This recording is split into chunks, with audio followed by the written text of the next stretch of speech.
З улікам запланаванай камандзіроўкі кіраўніка дзяржавы ў паўднёва-ўсходнія раёны Беларусі размова аб канкрэтных тэмах, што знаходзіцца на кантролі ў прэзідэнта. У прыватнасці гэта далучэнне да буйных гаспадарак дадатковых тэрыторый. Як прыклад, саўгаскамбінат «Зара». У выніку праведзенага аб'яднання атрымалася надаць імпульс развіццю раслінаводства і жывёлагадоўлі. Гэта у тым ліку плануецца прадэманстраваць прэзідэнту падчас яго наступнага візіту ў рэгіён. Сегодня это крупное предприятие, а если брать по площади земли, это 19 тысяч гектаров влилось Наравлянского района в хозяйство Мозырского района. Предприятие «Крыничное» фактически в прошлом году закончило новый молочно-товарный комплекс со всем шлейфом выращивания.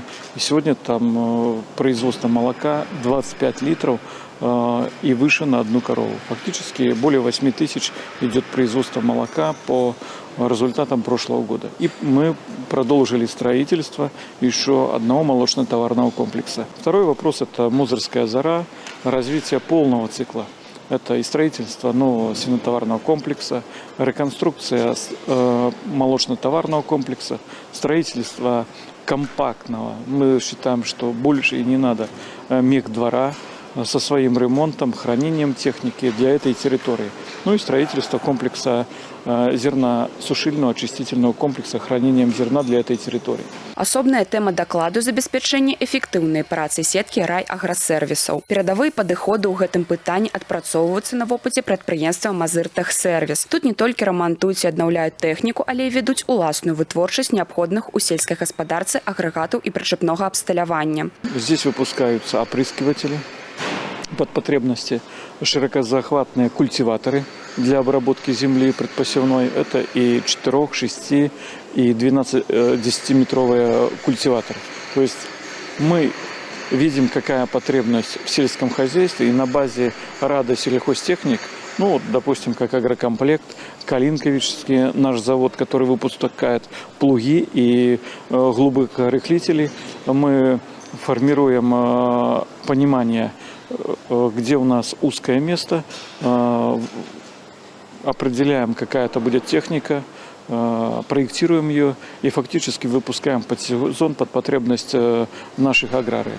Поэтому здесь будут раскрыты два аспекта. Как ведется подготовка на базе вот этого техсервиса. А дальше будет рассказано, как в целом работает система сервиса в Гомельской области. Их 21 район.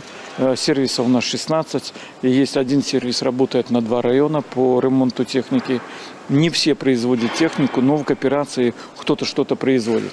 Это дает эффект, возможность быстро под потребность сезона сделать технику. Одна з задач, якую паставіў кіраўнік дзяржавы, развіццё ў паўднёва-ўсходнім рэгіёне мяснога напрамку. Па словах старшыні аблвыканкама, спецыялісты вывучылі працэс і тэхналогію вырошчвання мясной жывёлы ў Бранскай вобласці на адным з буйных прадпрыемстваў. На базе абласнога племпрадпрыемства ў Гомельскім раёне наладзілі вырошчванне цялушак і быкоў мясной абердзін ангусской породы. Племенное ядро под контролем облплемпредприятия создано.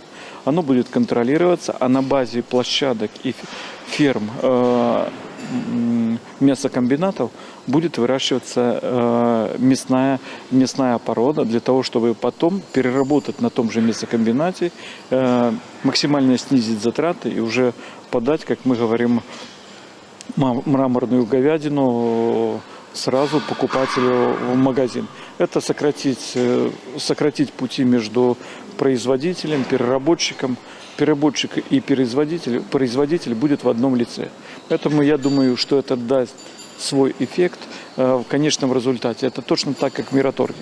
В Мираторге соблюден полный цикл от племенного производства, выращивания молодняка, выращивания на откорме и переработка и поставка стейков и других направлений мясных уже в торговую сеть. Кіраўнік рэгіёна таксама далажыў прэзідэнту аб ходзе веснавых палявых работ. Сяўбу вядуць усе сельгаспрадпрыемствы. Яравымі культурамі засеяна каля 80% плошчаў ад запланаванага. Работы праводзяцца ў неабходныя тэхналагічныя тэрміны. Забяспечана высокая гатоўнасць тэхнікі. Асаблівы акцэнт у рэгіёне на кукурузу, якую плануецца пасеяць на 300 000 гектараў. Владислава Голобокіна, Ігор Марышченко, тэлерадыёкампанія «Гомель».